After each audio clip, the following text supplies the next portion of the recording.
Hola, buenos días. Bienvenidos al segundo día del APRA Virtual. Mi nombre es Marco Sabelli, soy expresidente de APLA. Tuve el honor de sucederlo a Edison y actualmente soy vicepresidente de Estrategia y Desarrollo de Negocios en YPF en Argentina. Y tengo el honor de moderar el panel de líderes de nuestra industria. La tenemos a Daniela Sousa Miranda. Ella es Commercial Vice President de Packaging y Specialty Plastics de Dow. Tiene más de 20 años de experiencia en la industria. Comenzó en Brasil, pasó por Estados Unidos y también muchos años por Colombia, con lo cual entiendo que no vamos a tener problemas con el idioma español. También está con nosotros Pedro Manrique, que es vicepresidente comercial y de mercadeo del grupo Ecopetrol de Colombia. Pedro tiene muchos años, más de 28 años de experiencia en la industria. Ha pasado por muchas empresas, por Enron, muchos años en Chevron, y ahora lleva varios años en Ecopetrol en Colombia. También lo tenemos a Patricio Gutiérrez, que es el presidente y director general del grupo IDESA México, en donde hace más de 20 años que está aportando en el grupo. Y finalmente Edison Terra, que por un lado es el vicepresidente de Olefinas y Polyolefins para América del Sur, de Braskem, y actualmente es nuestro presidente de APLA. Así que bueno, hoy en esta charla con líderes, les voy a hacer dos preguntas generales de nuestra industria y les voy a ir dirigiendo la palabra a cada uno. Les cuento la primera reflexión, que tiene que ver con el COVID-19. Y aquí me gustaría preguntarles tres cosas y ustedes eligen cuál de las tres, o dos, o las tres prefieren contestar. La primera, un poquito más relacionado con nuestra industria, y saber cómo gestionaron la cadena de valor de sus negocios durante esta cuarentena, durante esta pandemia, cómo se relacionaron con sus proveedores, con sus clientes. Esa es la primera parte de la pregunta. La segunda es cómo gestionaron a su gente, cómo gestionaron a sus equipos, cómo gestionaron a sus colaboradores dentro de sus empresas. Y la tercera, opcional, si tienen ganas, que nos cuenten cómo lo gestionaron desde el punto de vista personal y familiar. Si les parece, arrancamos con Daniela, esta primera pregunta. Déjame poner acá el micrófono. Bien, espero que me escuchen. Bien, pusiste una expectativa grande cuanto a mi español, me preocupa porque la verdad es que mi español no es muy bueno, pero espero que me entiendan. En Colombia se decía que el mejor español de América Latina está en Colombia, así que aprendí el colombiano. Pedro me puede decir si sí o si no, pero así estoy. Bien, mucho gusto estar con ustedes acá. Hola, buenos días a todos que están nos escuchando y claro, Marcos, Patricio, Pedro, Edison, un gusto estar con ustedes y compartir ese panel. Creo que mucho se ha dicho sobre ese año y lo que hemos enfrentado, no todos los adjetivos posibles, los buenos o los malos, pero para mí parece que lo más importante fue exactamente la capacidad de adaptación que tuvimos que tener en toda la industria, nosotros también como personas, como lo menciona, la capacidad de reaprender a hacer las cosas, ¿no? Lo sabíamos y tuvimos que rediseñar en un tiempo muy pequeño, tomar decisiones con poca información y ajustarlas a medida que se sabía con más claridad para dónde iba el mercado, para dónde, cuáles son las condiciones que tendríamos de operar, todo eso. Así que empiezo por el aspecto de la gente.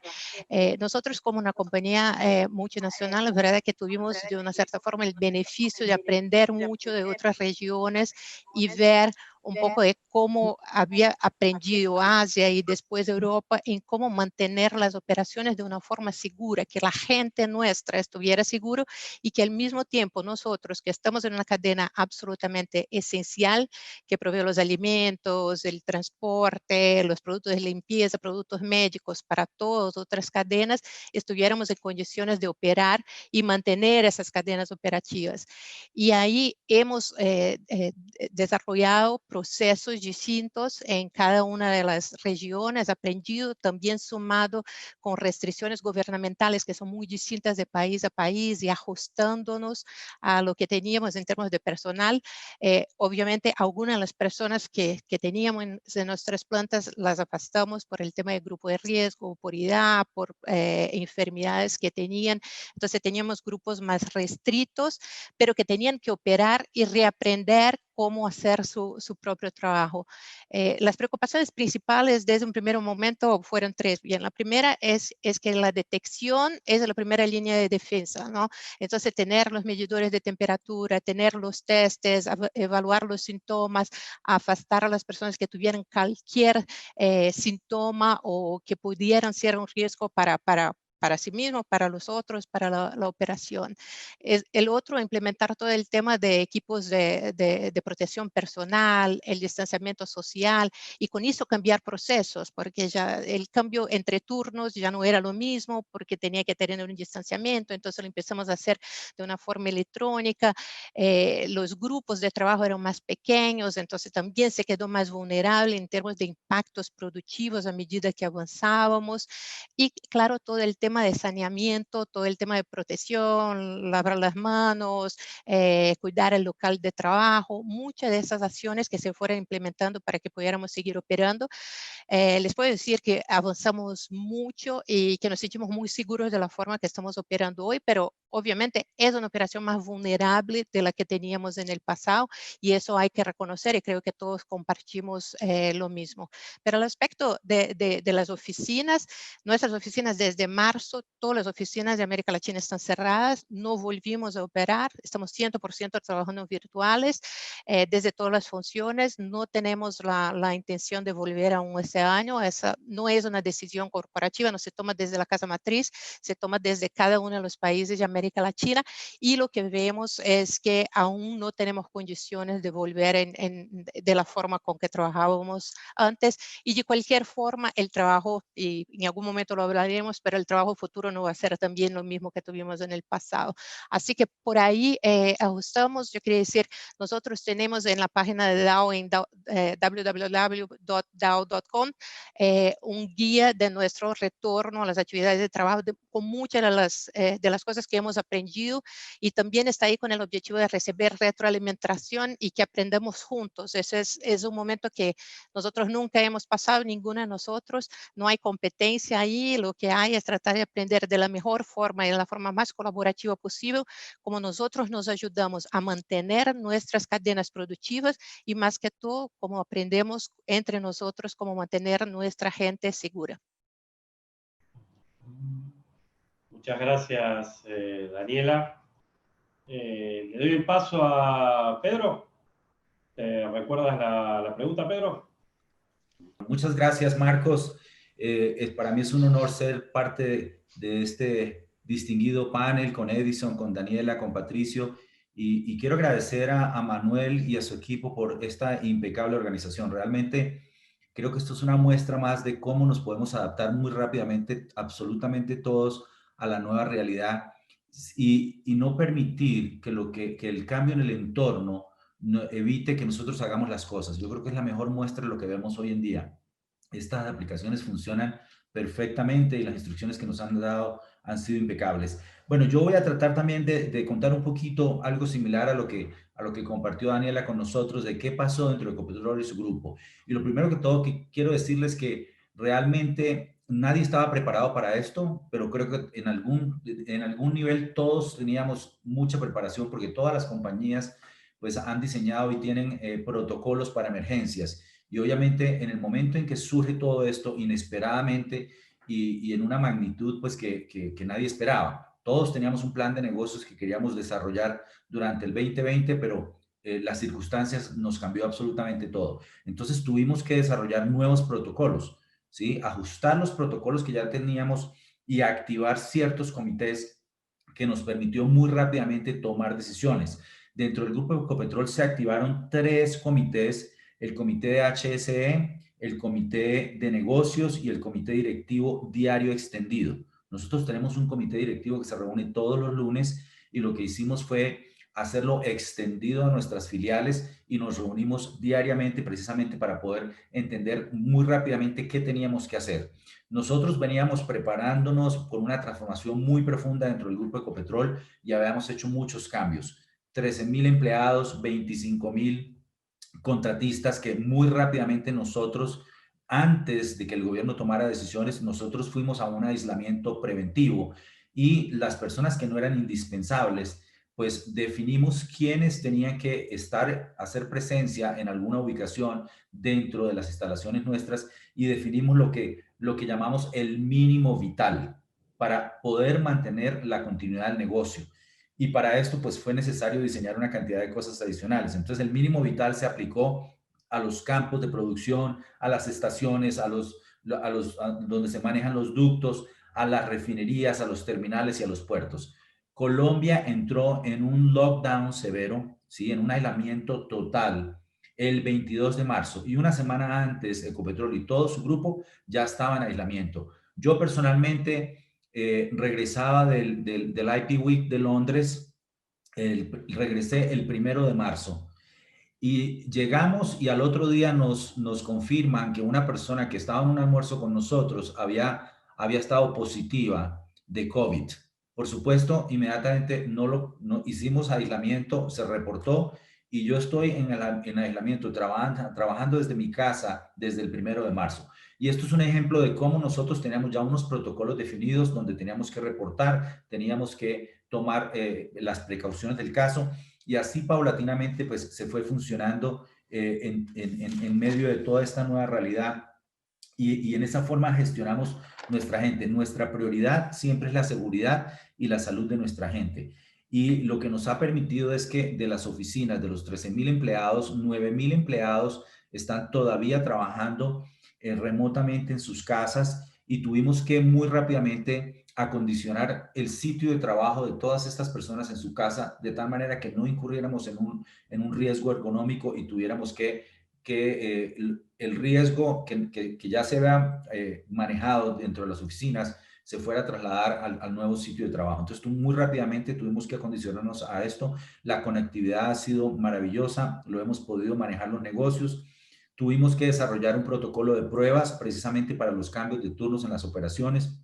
Tuvimos que hacer un montaje muy rápidamente, se importaron todos los equipos y se montó un laboratorio biológico que nos permitió hacer todas las pruebas, un número de pruebas semanales. Empezamos con 500, con 1,000 y paulatinamente hemos llegado a casi 6,000 pruebas semanales, precisamente para nosotros asegurar que el personal nuestro no era una fuente de contagio y que no íbamos a contagiar a las comunidades, porque las comunidades reaccionaron frente a muchas de las operaciones nuestras. Llegamos a un acuerdo rápidamente y esto nos permitió precisamente mantener toda nuestra operación.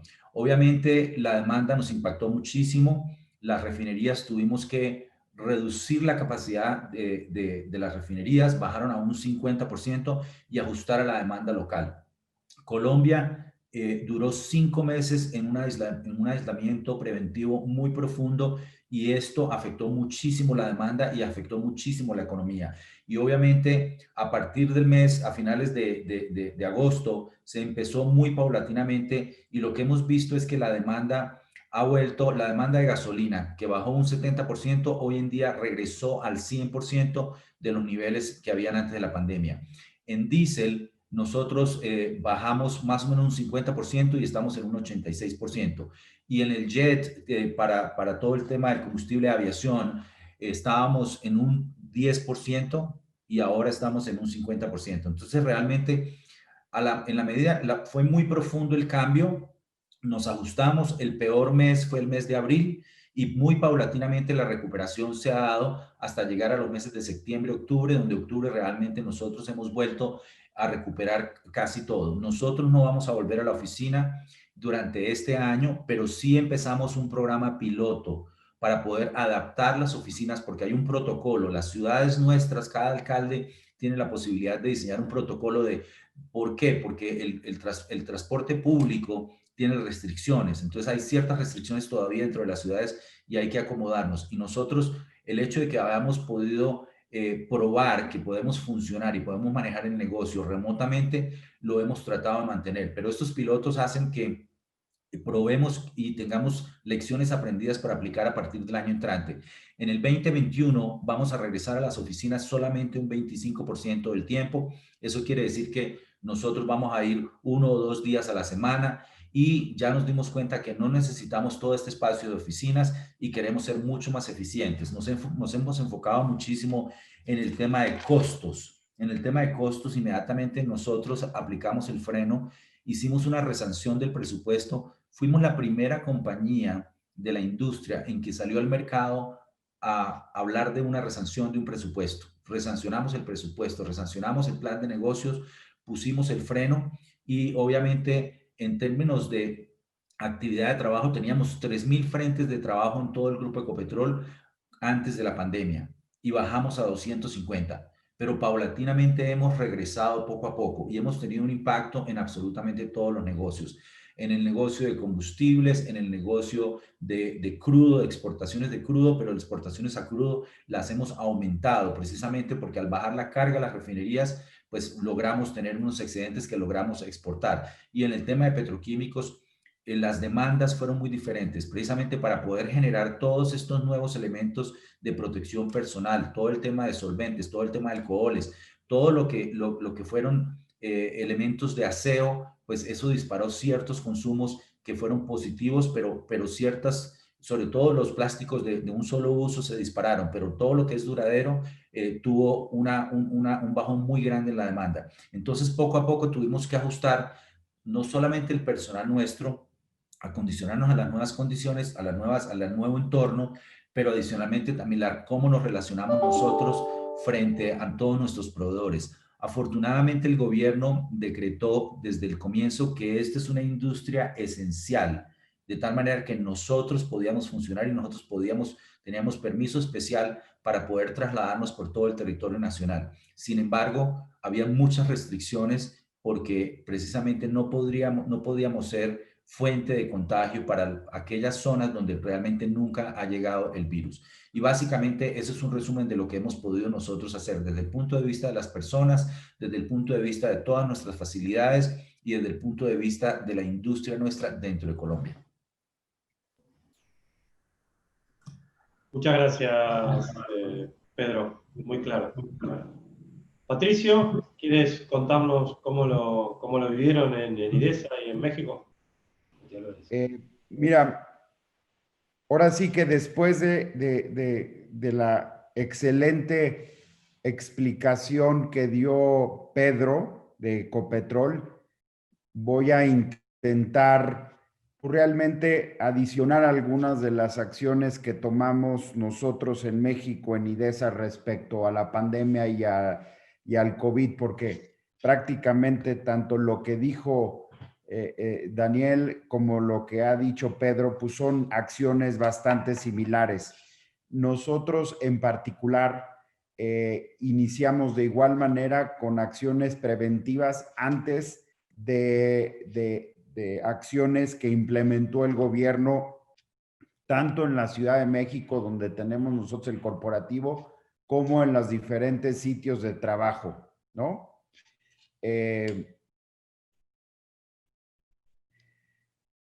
En la oficina empezamos determinando si teníamos todos los procesos y todas las herramientas tecnológicas para que la gente se pudiera ir a su casa.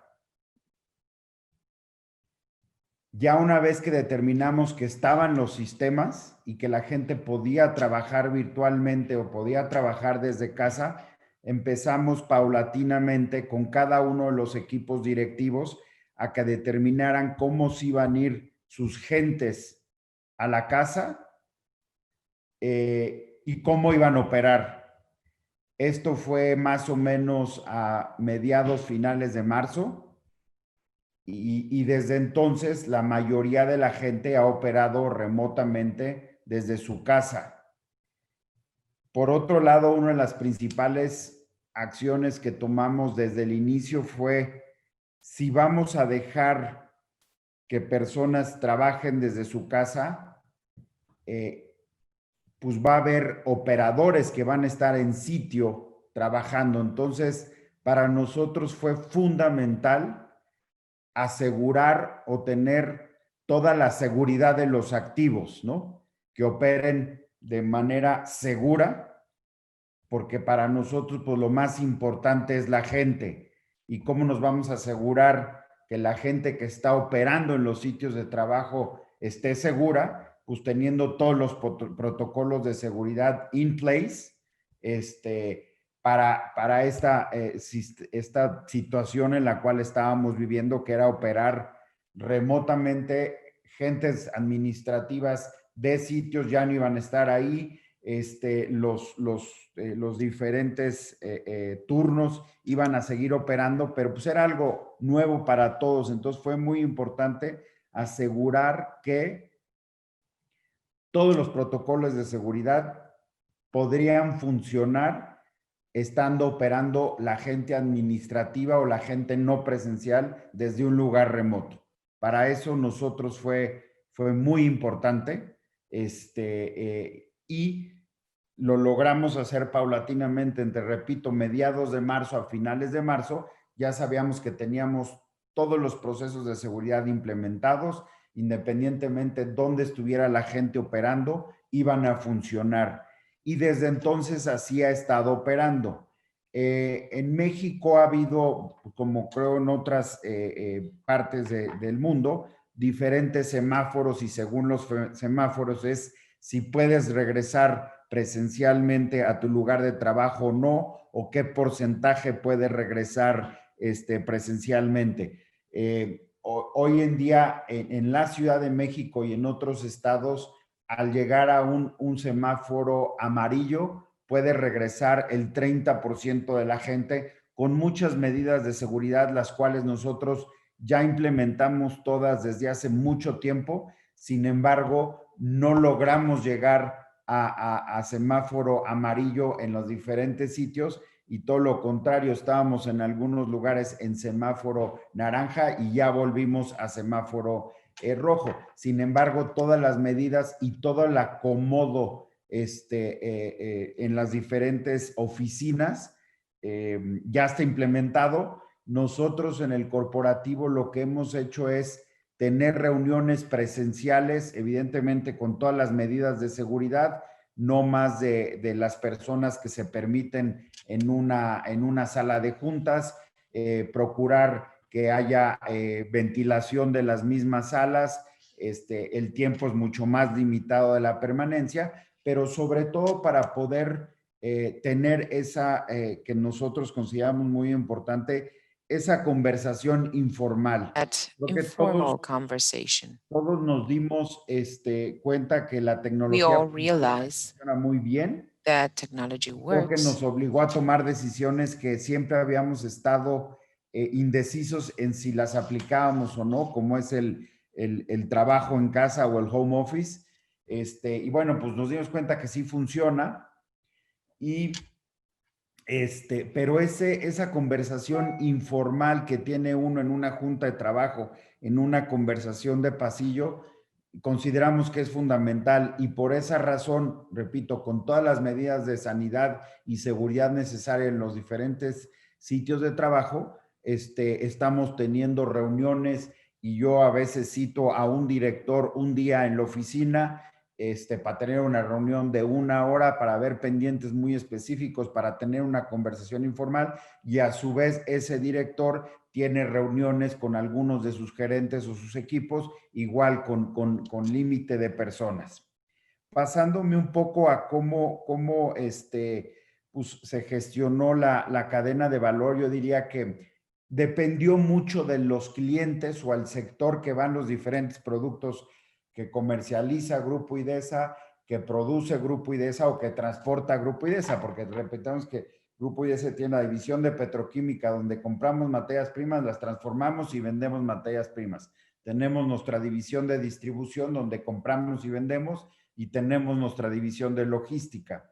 Cada una se implementaron todos los protocolos de sanidad y seguridad específicos, pero en el tema de transporte, por mencionar un ejemplo, pues había clientes de nosotros que sí seguían pidiendo el transporte o la logística de sus productos.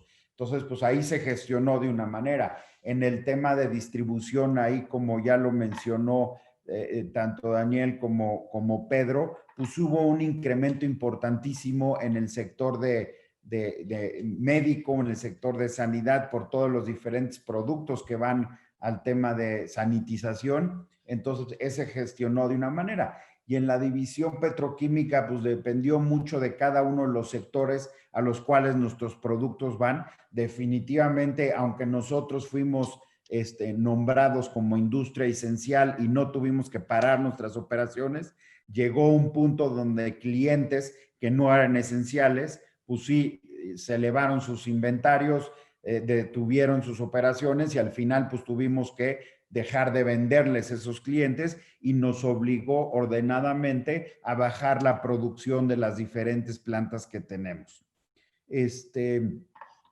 La gestión con los diferentes equipos en estas divisiones, cada uno tiene su particularidad. Evidentemente, lo que ha sido fundamental es una constante comunicación como equipos de trabajo, es decir, los líderes con sus equipos de trabajo, la alta dirección con los diferentes directores de negocio y una constante comunicación para ver temas específicos, para ver temas de la misma pandemia, cómo está reaccionando la gente afuera y sobre todo, lo preguntabas tú Marco, pues también estar más en contacto en temas personales, ¿no? Durante este tiempo, pues nos ha servido, creo que acercarnos más a las personas en temas personales, independientemente que hay una relación muy cercana entre todos los colaboradores del grupo, pero creo que hoy en día, al vivir lo que estamos viviendo la pandemia, por lo menos en IDESA creo que abrió una puerta a ser más sensible y conocernos más como personas y no solo como colaboradores de trabajo. Con eso yo detenería ahí mi intervención. Muy bueno, Pedro, Patricio, muchísimas gracias, Patricio, por esta visión completa. Estoy juntando un par de temas, me gustaría escucharlo a Edison, para después pasar a la segunda pregunta. Escuchamos, bueno. Edison, ahora sí, ¿pudimos conectar? Sí, ¿me escuchas? Perfecto, bueno, gracias. Entonces, gracias Marco, gracias Daniela, Pedro, Patricio. Yo creo que hablaron mucho de lo que yo iría a hablar. Pero yo digo, tuvimos desde el principio en Braskem 3 preocupaciones. La primera con nuestros integrantes, las personas, y como dice Patricio, estábamos preparados, estábamos listos para que todos trabajasen, los que pueden trabajar desde casa, que trabajasen desde casa. Entonces, esto es algo que habíamos introducido el Flex Work hace como 2 años antes de la pandemia y esto nos ha ayudado mucho en el proceso de adaptación. Por seguro que nuestra actividad también fue una actividad considerada esencial, entonces conseguimos seguir operando con las operaciones industriales. Por supuesto que la demanda en el principio fue muy baja y entonces toda la gente de administración sigue a la casa. Nosotros vamos a empezar el noviembre 17 un piloto con hasta el máximo de 10% de la oficina en San Pablo y de la oficina de Salvador de forma voluntaria para testarmos justamente los protocolos que fueron desarrollados, las nuevas condiciones de la oficina y todo esto. Me parece que la primera preocupación muy clara fue con las personas. Entonces, proveer a ellos aquello que les daría una condición más favorable de trabajar desde casa. Entonces, desde cuestiones técnicas a como, por ejemplo, sillas más apropiadas. Una cosa es trabajar 1 hora a la casa en el fin de semana, sentado en una silla cualquiera. Otra cosa es quedar 8 horas, 5 días por semana. Hay que tener una condición más apropiada. Entonces, todo esto fue algo que tuve participación. El otro punto fue el soporte psicológico para los hijos, porque es una situación completamente distinta, de estar a la casa con los hijos, con la familia, todos intentando compartir el mismo ambiente, los mismos recursos tecnológicos y todo esto. Y yo creo que es algo muy interesante que ha dicho Patricio. Estamos lejos, pero estamos mucho más participantes de la intimidad de las personas. Nosotros hoy conocemos los hijos, los pejos de las personas que trabajan con nosotros, ¿sabes? Y esto no se pasaba antes. El ejemplo acá en Apla, hoy, a pesar de tenemos un auditorio virtual, estamos nosotros hablando con las personas en sus casas, en la mayoría de los casos. Entonces, Apla está en la casa de las personas. Es algo completamente distinto de que lo manejábamos para la reunión 40, cuando hablábamos con Manuel. Entonces, la primera preocupación fue esta. La segunda preocupación fue cómo soportar a los clientes. Y hubo distinta reacción para los clientes de químicos que están conectados directamente a nuestros crackers. Entonces, que es el caso de una planta de Dow, por ejemplo, que conoce Daniela, pero yo te digo que hubo una relación muy próxima entre las áreas operacionales para manejar la continuidad operacional, porque la demanda se bajó muchísimo. Para las resinas, yo te diría, es algo más sencillo el fato de que se lo produce más, lo puede poner al inventario. Pero para los líquidos y para los gases es algo mucho más, que necesita mucho más de planeamiento. Entonces, la proximidad con los clientes fue importantísimo para podermos encontrar la forma de operar. Por supuesto, que desde junio, julio, la situación ha invertido, ¿no? Entonces, en el principio manejábamos para mantener las operaciones. Hoy estamos manejando para atender a todas las solicitaciones de los clientes por cuenta de la recuperación muy rápida.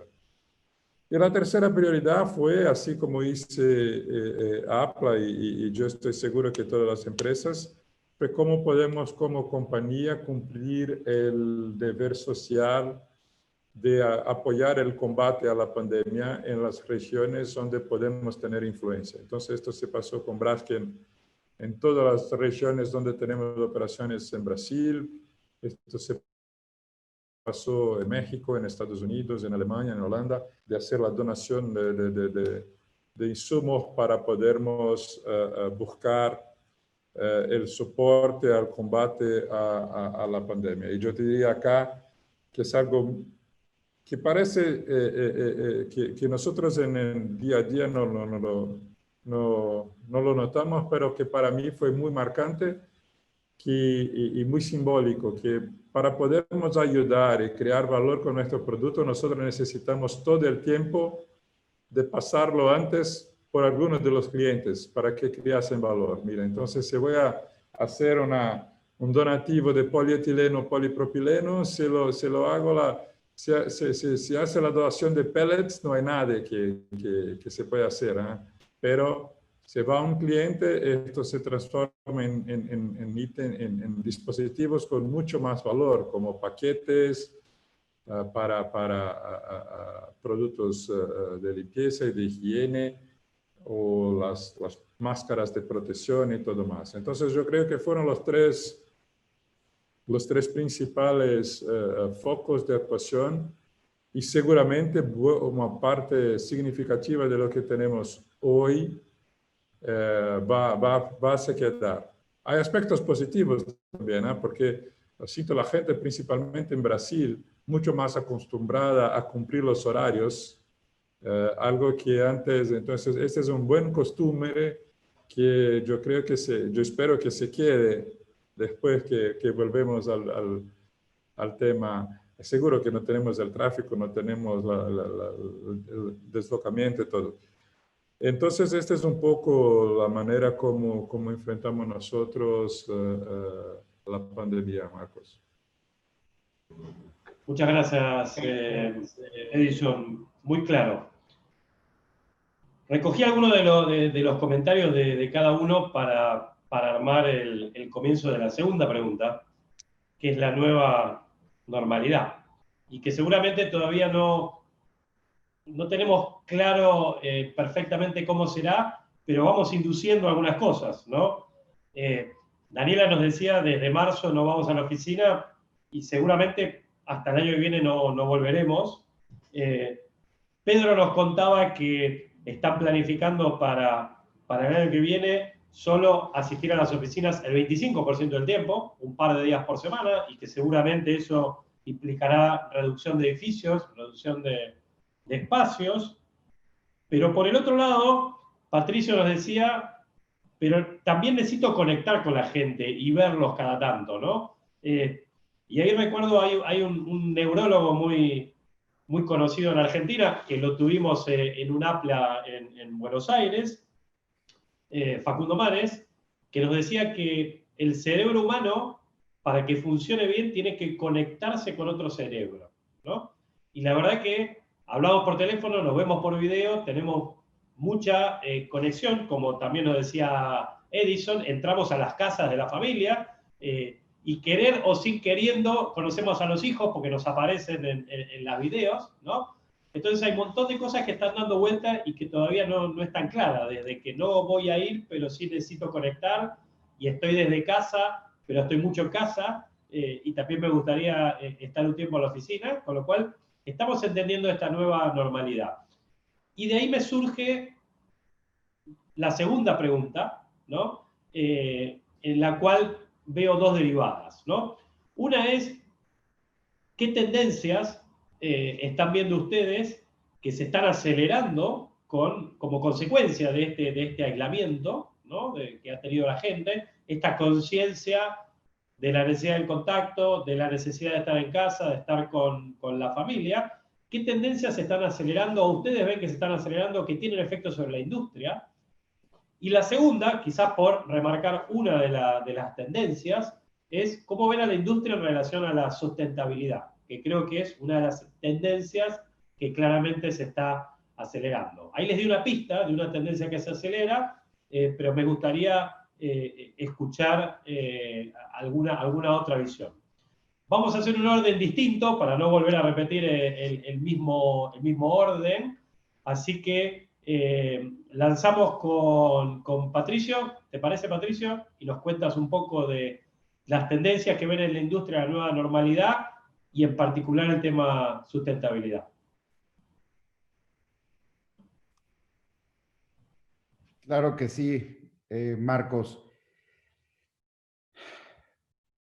Me escuchan bien ahí, ¿verdad? Ya estoy conectado por los dos. Perfecto.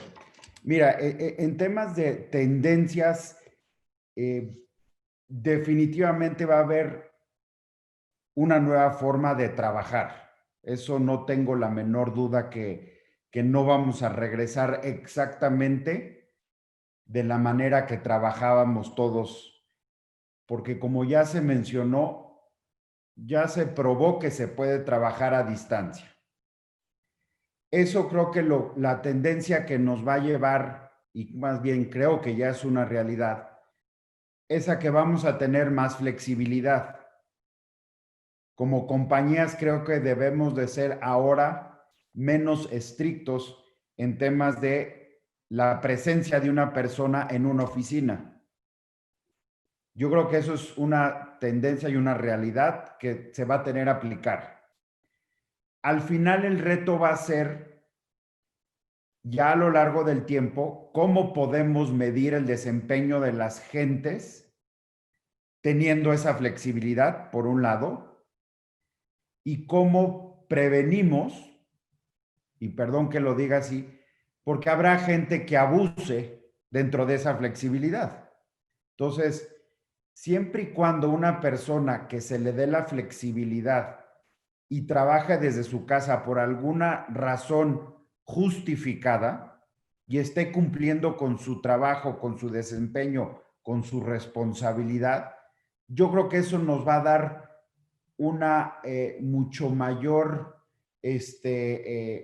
sentido de pertenencia de las personas a las empresas y sobre todo a lo mejor una menor rotación. Creo que hoy en día la tendencia de los millennials o la gente más joven buscaba esa flexibilidad, ¿no? Buscaba horarios flexibles, buscaba trabajar desde casa y a lo mejor a la gente con mayor edad nos costaba más trabajo poderlo aceptar.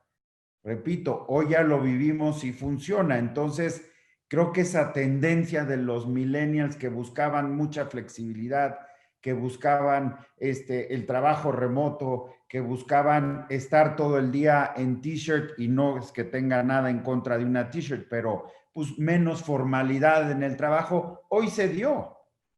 Entonces, ¿cómo la tendencia o la manera de cómo lo mezclemos ahora ya como una realidad y una formalidad dentro de un proceso de trabajo? Ese va a ser el reto. Yo creo que las personas, poniendo ejemplos, que el día de mañana estén enfermos y no necesariamente de COVID, se enfermen por alguna razón, pues para ellos va a ser mucho mejor, y para todos en general, que esa persona se pueda quedar a trabajar desde casa, cuidándose, sanándose más rápido, y si es una gripa común y corriente, no teniendo que ir a la oficina y contagiando sin querer a sus compañeros de trabajo. Se podrá quedar en casa, se va a curar más rápido y va a seguir trabajando, y ya no va a tener el pretexto de, chin, estoy enfermo, me quedo en casa y no trabajo, ¿no? Yo creo que esa es una tendencia ya vuelta a realidad. También para las madres, para las mamás que trabajan, pues también va a ser, creo que muy práctico, y para los padres también, no necesariamente a las madres. El día que un hijo se enferme, un hijo pequeño se enferme y no vaya al colegio, pues esa mamá, ese papá se podrá quedar a cuidarlo desde su casa, y el padre o la madre podrán trabajar y van a cumplir. Yo creo que ese es definitivamente algo que está para quedarse. Por el otro lado, como mencionaba en mi primera intervención, yo creo, y tú lo mencionas ahorita, Marco, el cerebro para que funcione perfecto tiene que conectar, ¿no? Entonces, tenemos que conectar con las personas, porque hoy en día el Zoom en general se ha vuelto un momento de transaccionalidad, ¿no? Nos metemos una conferencia, atendemos el tema en particular, media hora, 45 minutos, una hora, lo que sea, y pum, next, ¿no? Pero siempre, pues las pláticas, como decía yo, informales, son de mucha utilidad, y por eso yo creo que con esa flexibilidad que también mencionaba Pedro, que vamos a tener de, pues a lo mejor trabajar 25, 30 o 50% del tiempo en casa o en donde uno desee, y la demás tiempo en el trabajo, yo creo que eso va a funcionar muy bien. Definitivamente algo que cambió, y no creo que regrese a como trabajábamos antes, eran muchas reuniones o juntas que se organizaban, day trips, business day trips, ¿no? Que teníamos que ir a cualquier parte de nuestro país a una junta de trabajo. Normalmente tenías la junta, te tomabas, pues si estabas cerca un día, ¿no? En ir y regresar, y era pues bastante complicado para los que que viajan, luego eso se vuelve muy agotador, ¿no? Pero ibas, tenías la junta, probablemente algo positivo de esa junta es que a donde fuiste te invitaban a comer, entonces ahí se detonaba esa conversación informal, donde podían salir muchas otras cosas de mucho valor y regresaba uno a la casa, ¿no? Yo creo que eso sí va a cambiar y ahí pues la industria de la aviación, la industria del turismo va a tener un efecto, porque también uno a veces iba a una junta más lejos que le tomaba 3 días, un día para volar, dormir, tener la junta al día siguiente y como ya no había vuelo, pues te quedabas a dormir y te regresabas y perdías 3 días y aunque trabajabas remotamente en esas instancias, pues era un costo excesivo para la empresa. Eso definitivamente yo creo que va a cambiar. Cerrando un poco con la tendencia de la industria en temas de sustentabilidad, yo diría que pues, uno pensaba que al sufrir lo que sufrimos, todo lo que era economía circular o sustentabilidad, a lo mejor se iba a poder desacelerar porque estábamos enfocados en otras cosas. Yo creo que todo lo contrario se va a acelerar, porque el tema de la sustentabilidad pues, es tan amplio que eso ya no se puede detener. Y yo creo que una tendencia que debemos, y lo decía yo en un foro igual de la industria, que creo que nosotros como industria química, petroquímica, que somos pioneros en muchas cosas de medio ambiente, como es la responsabilidad integral, el nuevo concepto, tendencia que existe, que es Environmental Social Governance. Creo que nuestra industria lo tiene.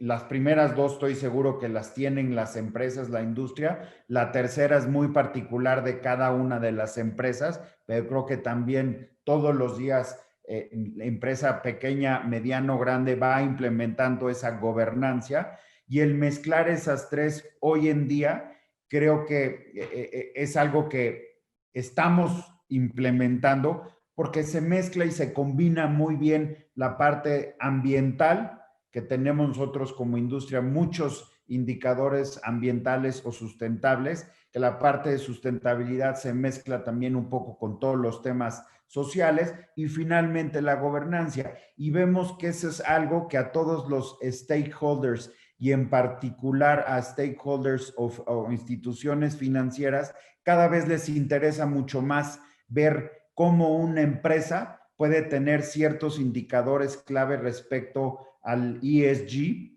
y eso es algo que creo que, bueno, por lo menos nosotros hoy estamos empezando a hacer una valoración de dónde estamos y hacia dónde queremos llegar en el corto mediano plazo para tenerlo ya como empresa y que pueda ser indicadores que podamos presentar a nuestros stakeholders y, repito, pues a las instituciones financieras que son fundamentales para nosotros, pues para poder seguir creciendo y poder seguir invirtiendo en proyectos de capital, proyectos de cualquier tipo. Entonces yo cerraría ahí, Marcos, que esas son algunas de las acciones que estamos llevando nosotros a cabo en temas de sustentabilidad o más allá de lo meramente sustentabilidad. Muchas gracias, Patricio. Ahí está, ahora sí, estábamos acoplando aquí nosotros. Muchas gracias, Patricio. No nos quedan muchos minutos, pero quiero escuchar un poquito de cada uno, así que le voy a pasar la palabra a Edison para que nos cuente, y después vamos con Pedro y cerramos con Daniela. Les pido que seamos bien concretos porque nos queda poquito tiempo. Perfecto, Marcos. Tenemos otra pregunta, entonces voy a ser rápido. Yo creo que tenemos en nuestra industria que buscar esto como una oportunidad, ¿no? Porque la industria petroquímica, la industria química, estamos muy lejos de sermos atractivos para los jóvenes, para la gente que llega al mercado de trabajo. Y yo creo que todo lo que estamos viviendo nos da una oportunidad de revisarnos la forma como tenemos la relación con las personas, la confianza que tenemos en las personas, y nos abre la posibilidad también de tener nuevas formas de trabajo, que yo creo que lo estamos viendo acá, que es la cuestión de la flexibilidad. Este es solamente la punta del iceberg. La cuestión, la forma como vamos a trabajar nos da oportunidad de tener gente trabajando desde India, desde Australia, desde México, desde Brasil, y todos juntos. Entonces yo creo que el conocimiento va a trafegar mucho más rápido entre las personas, y esto va a crear una cuestión competitiva todavía más importante de lo que la que tenemos hoy. Entonces, yo creo que para las industrias y para un sector tan tradicional cuanto es el nuestro, y que yo diría tan conservador cuanto es el nuestro, tenemos que estar atentos porque vamos a encontrar muchos desafíos, pero tenemos una gran oportunidad de prepararnos con la experiencia que tuvimos durante la crisis de la pandemia de COVID. Bueno, la misma pregunta, Marcos, gracias por la pregunta, y voy a simplemente a enfocarme en dos temas que son fundamentales. La respuesta corta a la pregunta de Marcos es que ¿qué tendencias que se están acelerando? La respuesta es todo se está acelerando, todo se aceleró. Y voy a concentrarme principalmente en dos temas. La transición energética es una realidad, pero se aceleró en una forma exponencial. Y todos los temas que mencionaba Patricio de ESG, Environmental, Social and Governance, pero nosotros hemos adoptado una, y es el tema de la tecnología. El corazón de todo esto para nosotros es la tecnología, la digitalización de absolutamente todo, que eso también se aceleró. Nosotros arrancamos la pandemia con una aplicación, hoy en día hay todas las aplicaciones del mundo, ¿sí? Que se han desarrollado porque todos estamos absolutamente en un mundo digital. Ahora, en el tema, hay temas fundamentales precisamente en esta transición energética que involucran reducción de costos. El foco de todo el mundo es reducción de costos. Y el CAPEX. Todo el mundo se está replanteando, bueno, ¿dónde vamos a invertir nuestro CAPEX? Las inversiones cambiaron. Entonces, nosotros tenemos que enfocarnos hacia dónde ir en este tema de la transición energética. Y nosotros particularmente, pues hay una preocupación global sobre todo el tema de las emisiones de efecto invernadero, la descarbonización. Ya todas las empresas están saliendo al mercado a decirle, yo voy a ser carbón neutral para tal fecha. Y todos los países. El hecho de que haya habido ese cambio tan grande en Estados Unidos y que Biden haya ganado en Estados Unidos, eso es un statement muy grande porque todo se va a acelerar en ese sentido. Entonces, nosotros tenemos que prepararnos como, primero que todo, el talento humano, nuevas habilidades. Nuestro talento humano hay que replantearlo. Y nuestro nuevo liderazgo, porque ustedes mencionaron toda esa relación que debemos tener los líderes con todo nuestro personal. Esto ha cambiado, esto se aceleró, cambió. Entonces, tú tienes que juntar absolutamente todo esto. ¿Qué hemos hecho nosotros particularmente? Anunciamos al mercado la reducción del 20% de las emisiones al 2030, 3% de aumento de las eficiencias energéticas en el 2022. Tenemos todo un programa de renovables, 300 megavatios de energía renovable en el 2022 y queremos llegar a 1000 megavatios.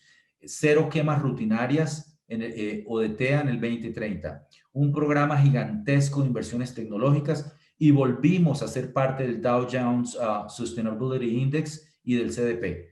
Entonces, todos como empresa realmente tuvimos que acelerar absolutamente todo porque este mundo cambió, y enfocarnos en estas áreas donde realmente no es un tema de mañana, es un tema de hoy.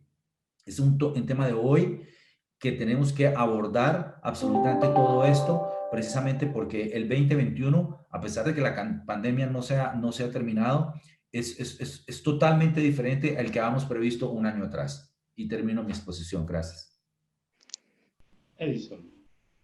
No, solamente para decir que en esta crisis lo que yo creo que es lo más marcante es que se acentuó la preocupación con la sustentabilidad. Y Braskem, desde el principio, desde el año 2002, desde su fundación, fue muy comprometida con este tema. Se acrecentó durante la historia de los 18 años de Braskem mucho al respecto de de la innovación en la sustentabilidad, la materia prima renovable, más reciente la economía circular.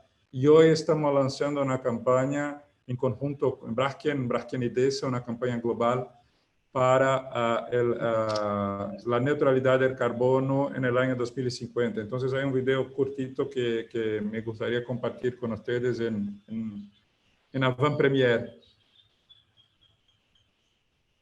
Vamos ser That's sinceros, possible. o planeta não precisa da gente.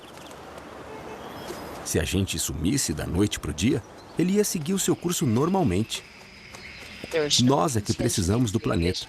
É por isso que nós da Braskem estamos Is assumindo um novo important. compromisso: neutralizar as nossas emissões de CO2 até 2050, aumentando nossos investimentos em fontes de energia renováveis. Também vamos acelerar o desenvolvimento de soluções para reciclagem mecânica e química, em parceria com toda a cadeia do plástico, além de aumentar o nosso portfólio de produtos nós é que precisamos do planeta feito de material renovável que nós da Braskem estamos assumindo materiais reciclados, neutralizar as incentivar ainda mais CO2 até 2050. O descarte correto, nossos investimentos em fontes de energia renovável, as mudanças vamos acelerar o desenvolvimento de soluções para a reciclagem mecânica e carbono em parceria com toda a cadeia do plástico, além de aumentar o nosso portfólio de produtos green, o plástico mais sustentável, material renovável e que também evoluiu para materiais reciclados. Assim, iremos incentivar ainda mais o consumo consciente e o descarte correto, diminuir os resíduos plásticos. Muy bueno, Edison. Muchísimas gracias. Daniela, tenemos unos Ahora minutos sí. más, así que no te preocupes. Tenemos más de 2 minutos. Podemos ir hasta 3 o 4. Bien, gracias. Bien, muchos de los puntos ya fueron tocados. Yo creo que hay 3 tendencias macro que son fundamentales para nuestra industria. La primera, y lo mencionó bastante Pedro, es el tema de la racionalización de recursos. Creo que todos nosotros y toda la industria a nivel mundial está reviendo sus proyectos, reviendo eventualmente activos que estaban vulnerables en una condición de alto costo o inversiones que se iban a hacer en el futuro. Han puesto en hold y lo están revalidando. Ya lo hicimos en el pasado, esa industria ya ha pasado por ups and downs muchas veces, así que estamos acostumbrados y esos momentos de crisis son momentos de back to basics, es enfrentar, estreitar las relaciones con los clientes, es fortalecer las finanzas, volver a seleccionar muy bien cuáles son los proyectos, iniciativas donde vamos a enfocar. Y ese es uno de los temas. Casi siempre lo que pasa es que la industria se reenfoca y sale mucho más fuerte frente a los desafíos que se vienen. Y esos desafíos que se vienen están principalmente en 2 factores. Una tendencia que definitivamente ya era importante y se ha acelerado muchísimo es la de digitalización. Nosotros no iríamos sobrevivir estos últimos meses si no tuviéramos avanzado en eso, pero hay mucho aún por hacer, no solo en la digitalización interna de cómo tratamos nuestros procesos, cómo garantizamos reliability, cómo garantizamos la seguridad en la forma que operamos nuestra manufactura 4.0 y nuestros procesos internos de venta, de cobros financieros, pero también esa digitalización hacia nuestros clientes, la disponibilización de datos. Nosotros en la industria química siempre estamos muy enfocados en las materias primas y una de las materias primas más preciosas son los datos, las informaciones, cómo la compartimos. El cliente quiere acceso, quiere agilidad, quiere comodidad. Entonces, propiciar eso va a ser un factor fundamental para el éxito de la industria hacia el futuro. Y la otra tendencia innegable es el tema de ESG, toda la parte de ambiente, toda la parte social. Y ahí nosotros también desde junio, en el medio de la pandemia, anunciamos nuestros objetivos muy agresivos de sostenibilidad. Uno de ellos que tiene que ver con la parte de proteger el clima, de reducción de emisiones de carbono. Por coincidencia, es exactamente el mismo año que se propuso Braskem ahora, 2050, vamos a estar neutros en carbón. Y eso cambia la forma que aprobamos nuestros proyectos, eso cambia las tecnologías que utilizamos en nuestros nuestras plantas, cambia los proyectos y la visión del futuro de cómo van a estar nuestros activos en el mundo. Es un cambio muy significativo y los otros dos objetivos están conectados con la parte de circularidad de plásticos. Uno de ellos que es garantizar que no lleguen al medio ambiente 1 millón de toneladas año de plásticos, y la forma de hacerlo es a través de reciclaje mecánico, es a través de reciclaje químico. Nosotros hemos anunciado hace un par de semanas nuestra primera producción, venta de PCR, de reciclado de post-consumo en Brasil. Es la primera de América Latina que hace DAO, exactamente tratando de traer un nuevo valor, tratando de enriquecer nuestro portafolio con una solución que es de más bajo carbón, que involucra una cadena socialmente también muy afectada, que son las cooperativas, que son toda la cadena de reciclaje. Entonces tiene un beneficio social, un beneficio económico y por fin ambiental muy importante.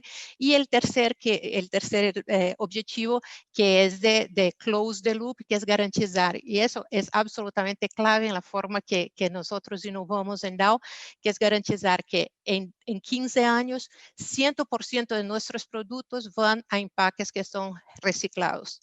Entonces, tenemos que tener soluciones para todas las aplicaciones donde estamos hoy, con soluciones que sean monomaterial, que sean más simplificadas, que tengan menos plástico, que realmente garanticen que el consumidor sí puede reciclarlo. Yo creo que hay mucha cosa que cambió durante la pandemia. Una cosa que no cambió es la importancia de sostenibilidad, y creo que aún más se acentuó por el hecho de que en el pasado la basura que yo generaba, yo no tenía que lidiar con ella. Era una basura que estaba en mi oficina, o que estaba en un restaurante, o que estaba en alguna otra parte. Ahora está en mi casa, yo veo exactamente la basura que yo genero y me da culpa, y yo quiero hacer alguna cosa. Entonces tenemos ahí el consumidor más involucrado que nunca y queriendo hacer parte de la solución, que es muy importante para que nosotros avancemos en ese tema. Así que creo que nuestra industria está en una posición de ayudar mucho. Yo de verdad que no creo que hay circularidad si la industria petroquímica no está involucrada. Entonces tenemos la masa crítica, tenemos el conocimiento científico, la ciencia,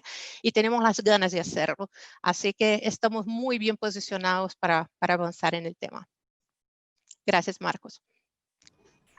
Muchísimas gracias, Daniela, y muchísimas gracias por la aceleración de todos.